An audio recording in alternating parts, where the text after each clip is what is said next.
heshima ya ndoa imelindwa kitaalamu.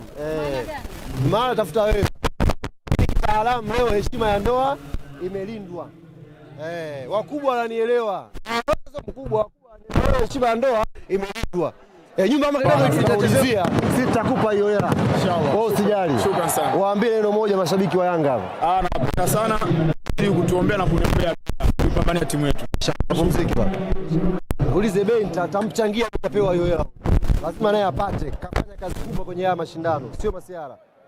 Bana, maneno yamekuwa mengi. Mpira umeisha pale, tumeona Babzaka, Hashim wanasema kwamba pamoja na Vice wanasema kwamba ile ilikuwa ni kadi, lakini pia haikustahili kuwa penalty. Haikustahili kuwa penalty? Ile ambayo tulipata. Haikustahili kuwa penalty? Red card yao ilistahili, penalty yetu ilistahili. Tukio ambalo wao wanaweza kulalamikia ni tukio la Ibrahim Baka.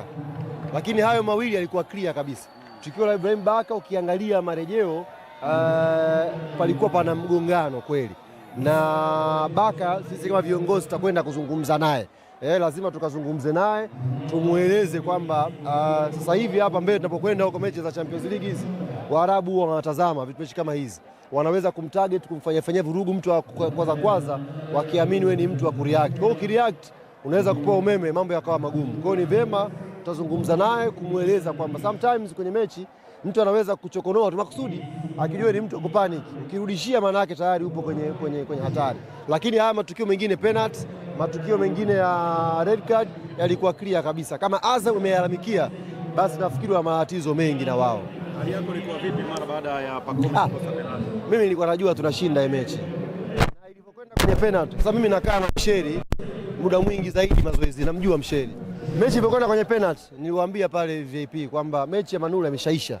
Inakuja mechi ya Msheri sasa. Msheri ataiamua hii mechi. Mimi namjua ni mzuri kwenye kudaka penalty na ana huo uwezo. Kwa hiyo ilikuwa sio jambo ambalo tulikuwa na hofu. Nilikuwa najua exactly atakwenda kupata ushujaa wake ambao anastahili Mtwara Msheri. Kwanza leo kitaalamu heshima ya ndoa imelindwa kitaalamu.